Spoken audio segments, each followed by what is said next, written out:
अगर कोई बाहर का हमला हो और फौजी हमला हो तो हमारी फौज है, हमारी हवाई जहाज है और हमारे बहादुर नौजवान हैं जो उसमें काम करते हैं, वो उससे बचाएंगे। ठीक है, लेकिन आखिर में फौज नहीं बचाती है किसी मुल्क को, न हवाई जहाज बचाते हैं, आखिर में मुल्क की हिम्मत बचाती है। नेहरू की जिंदगी के कई शेड्स थे। भारतीय जनमानस के महानायक नेहरू, आजादी की लड़ाई लड़ते नेहरू, बच्चों पर प्यार लुटाते नेहरू, फैशन आइकन नेहरू, बेहतरीन किताबें लिखने वाले नेहरू, आशिक मिजाज नेहरू, वगैरह वगैरह। नेहरू के जीवन का सबसे प्रबल पक्ष था भारत के लोगों और आम आदमी से उनका कनेक्ट। डॉक्टर जनकराज जय ने 8 वर्षों तक नेहरू के निजी सहायक के तौर पर काम किया है। एक बार बहुत को डेलीगेशन द्वारा मिलने आए थे पंडित जी से, साउथ ब्लॉक में थे, और पंडित जी लेट हो गए, लेकिन यह है कि he used to take little nap in lunch time. Came home और देखा कि वो जो नथु इनका सर्वेंट था वो इंतजार करते करते, क्योंकि पंडित जी का ये फरमान था कि मेरे आने से आधा घंटा पहले आप ठंडी मशीन एयर कंडीशनर इसको आधा घंटा पहले खोलो। उसने आधा घंटा पहले खोल लिया। पंडित जी का पता भी इतने बजे आते हैं, लेकिन लेट हो गए। अब वो नथु वही सो गया दरवाजे पर इंतजार करता करता। पंडित जी जब आए तो उन्होंने देखा ये सो रहा, और सिक्योरिटी वाले बड़े परेशान, क्या करें। उन्होंने कहा बिल्कुल मत छेड़ो इसको, सोए रहने दो। उसी से जंप करके he went in his room and he had a nap, change his clothes. जब बाहर निकले तो फिर सो रहा था, तो उसने गार्ड जो बैठे थे कि देखो एक आदमी यहाँ खड़ा रहे, जब तक ये सोया हुआ है इसको सोया रहने दो, बिल्कुल नहीं जगाना। And he jumped and he went to the office.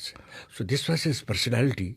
और सारे सिक्योरिटी वाले परेशान। जब वो उठा तो उन्होंने कहा, हैरान हो गया वो बेचारा, बड़ा हक्का बक्का, कहता घबराओ नहीं, हमारी ड्यूटी तुम्हारे ऊपर लगी हुई थी कि भाई तुम जब तक जागो नहीं तुम्हें कोई छेड़ना नहीं है। जहां तक सार्वजनिक जीवन में ईमानदारी की बात है, जाने माने पत्रकार कुलदीप नैयर कहते हैं कि पंजाब के पूर्व मुख्यमंत्री भीमसेन सच्चर ने नेहरू के बारे में उन्हें एक ऐसी बात बताई जिसकी आज के युग में कल्पना भी नहीं की जा सकती।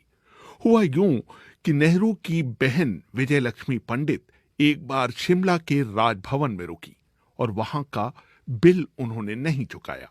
राजभवन में आजकल तो फ्री सारा चलता है, लेकिन उस वक्त हिसाब रखा, हिसाब तो अब भी रखते होंगे, शायद राइट ऑफ करते होंगे, तो वो उनका हिसाब चलता रहा। तो शायद 2500 रुपया उनके जिम्मे था विजय लक्ष्मी पंडित के।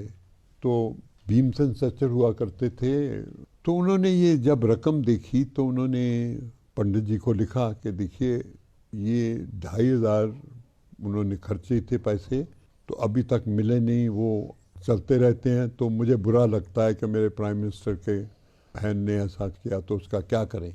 कहने लगे देखो भीमसेन, मैं तुम्हें एक दम तो नहीं भेज सकता, लेकिन 5 किस्तों में तुम्हें पैसा दे दूंगा। तो 5 किस्तों में उन्होंने वापस कर दिया।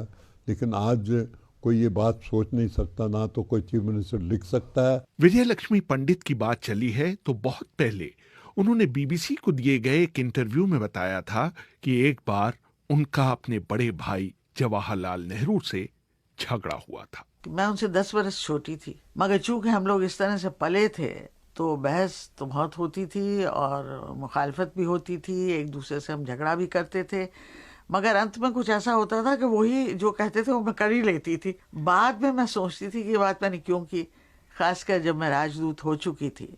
कई ऐसी बातें हुई कि जिनमें मैं सहमत नहीं थी अपने गवर्नमेंट से। मसलन वो हंगरी के मसले के ऊपर मैं यहाँ थी लंदन में, मैं बुलाई गई वहाँ, मुझसे कुछ कहा गया यहाँ कहने के लिए जो कि मैं समझती थी ठीक है। फिर संयुक्त राष्ट्रों में कृष्णा मेनन ने और हमारे नेताओं ने कुछ और कहा तो मुझे बहुत बुरा मालूम हुआ, मगर मैंने गलत उसको समझा, तो उसके ऊपर मेरी कुछ भाई के साथ थोड़ा सा झगड़ा भी हुआ। मगर वो जैसे कि मैंने बताया ना, रख रखाव, बड़ा भाई कोई एक ऐसी चीज होता था कि चाहे भले ही मैं मानती थी कि ये मेरे प्रधानमंत्री हैं, बड़े भाई नहीं हैं, मगर वो दोनों रिश्ते मिल ही जाते थे और कहना मैं मान ही लेती थी उनका। नेहरू अपने ऊपर बहुत कम पैसे खर्च करते थे।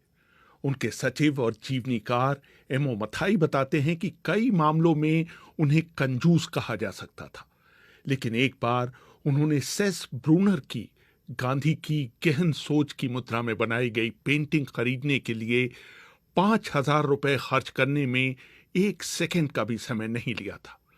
उनके सुरक्षा अधिकारी एफ रुस्तम जी अपनी किताब आइवाज नेहरू शैडो में लिखते हैं, एक बार डिब्रूगढ़ की यात्रा के दौरान जब मैं उनका सिगरेट केस लेने उनके कमरे में गया तो मैंने देखा कि उनका नौकर उनके फटे हुए काले मोजों को सिल रहा है।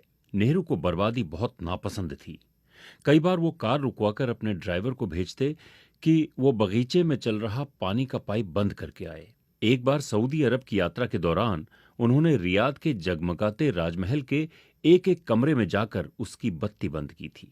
सरदार पटेल नेहरू से 13 साल बड़े थे। कई नीतिगत मामलों पर सरदार से गहरे मतभेद के बावजूद नेहरू निजी रूप से उनका सम्मान करते थे। जाने माने पत्रकार इंदर मल्होत्रा एक दिलचस्प किस्सा बताते हैं। सरदार पटेल का घर पंडित जी के घर के बहुत पास था, तो वो हमेशा पैदल जाते थे वहां पे, और उनको कहा था कि आपको आने की जरूरत नहीं है, जब मुझसे कुछ बात करनी है मैं आऊंगा। मौलाना आजाद जरा दूर रहते थे तो वहां मोटर में बैठ के हमेशा जाते थे, गपशप करते थे उनसे। और टेलीफोन पे ये कर्टसी थी कि फोन खुद मिलाते थे और बात करते थे उनसे। एक दिन उन्होंने एमओ मथाई, जो उनके सबसे बड़े प्राइवेट सेक्रेटरी थे, उनको कहा कि जरा मौलाना साहब से बात कराइए। तो जब मौलाना साहब ने फोन लिया और नेहरू आए फोन पे, तो उन्होंने कहा कि जवाहरलाल, तुम्हारी उंगली में दर्द होने लग गया क्या? तो उसने मौलाना, आज के बाद ये हरकत नहीं करूंगा। वैसे तो नेहरू बहुत हंसमुख थे, लेकिन जब उन्हें गुस्सा आता था तो सारी हदें पार कर जाता था। उनके सुरक्षा अधिकारी रह चुके के.एफ. रुस्तम जी अपनी किताब आइवाज नेहरू शैडो में लिखते हैं, 1953 में जब पाकिस्तान के प्रधानमंत्री मोहम्मद अली अपनी पत्नी के साथ दिल्ली हवाई अड्डे पर उतरे तो उन्हें नेहरू के मशहूर गुस्से का नजारा अपनी आंखों से देखने का मौका मिला। हुआ ये कि जैसे ही जहाज की सीढ़ियां लगाई गई, वहां मौजूद करीब 50 कैमरामैन मक्खियों की तरह जहाज के चारों तरफ खड़े हो गए। जैसे ही पाकिस्तानी प्रधानमंत्री उतरे, पीछे खड़ी भीड़ भी आगे आ गई और धक्का मुक्की होने लगी। नेहरू का पारा चढ़ा तो चढ़ता ही चला गया। उन्होंने गुस्से में चिल्लाते हुए कैमरामैन के पीछे दौड़ना शुरू कर दिया। किसी एक शख्स ने नेहरू के लिए कार का दरवाजा खोला। नेहरू ने गुस्से में वो दरवाजा बंद कर दिया और फूल के एक बड़े से बुके से लोगों की पिटाई करने दौड़ पड़े। मैंने बहुत मुश्किल से उन्हें जीप पर सवार होने के लिए मनाया।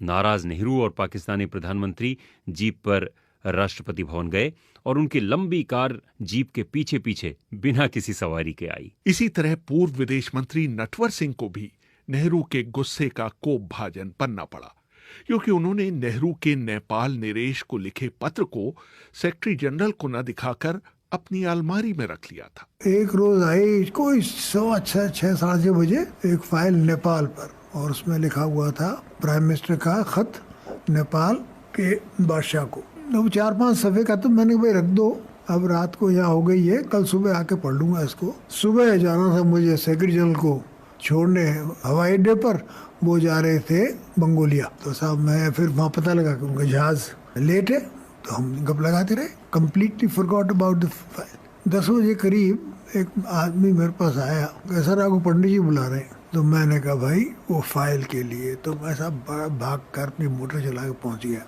और साहब कमरे में खोल के हुआ ले गया। मैं प्राइम मिनिस्टर के सेक्रेटरी थे एसपी खन्ना, उन्होंने कहा कि नटवर सिंह जी ये फाइल आप अंदर मत ले जाइए, इतने नाराज हैं कि आपको कुछ फेंक देंगे वो। तो मैं साहब चला गया फॉरेन सेक्रेटरी के यहाँ, एमजी देसाई के साहब, ये leave it here and go, he is very upset.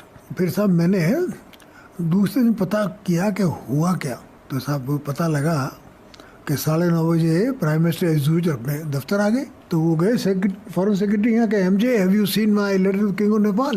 तो उन्होंने कहा no sir, why not, it hasn't come to मी।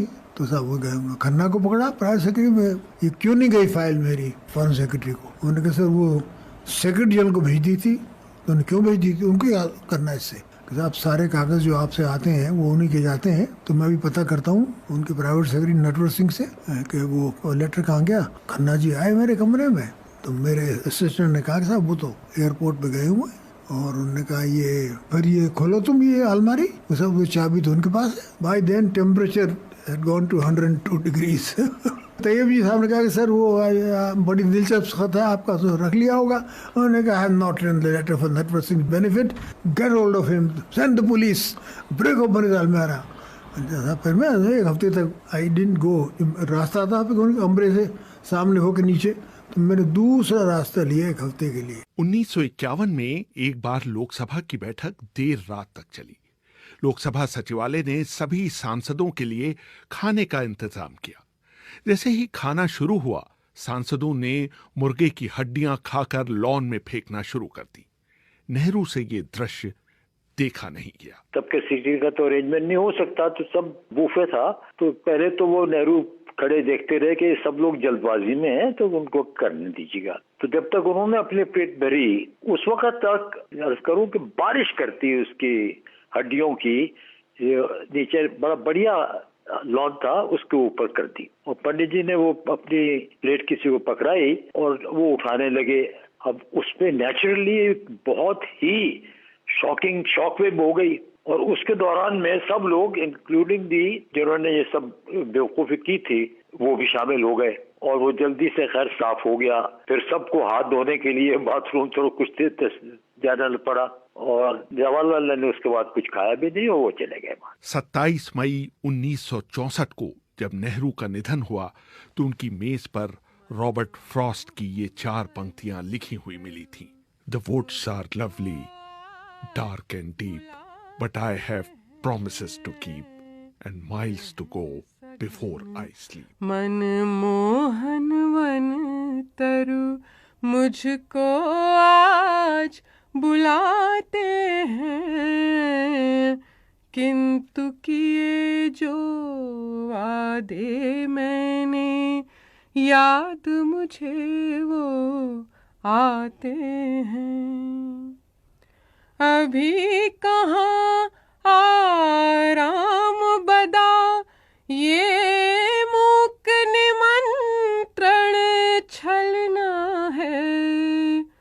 अरे अभी तो मिलो मुझको, मिलो मुझको। रेहान फजल, BBC, दिल्ली।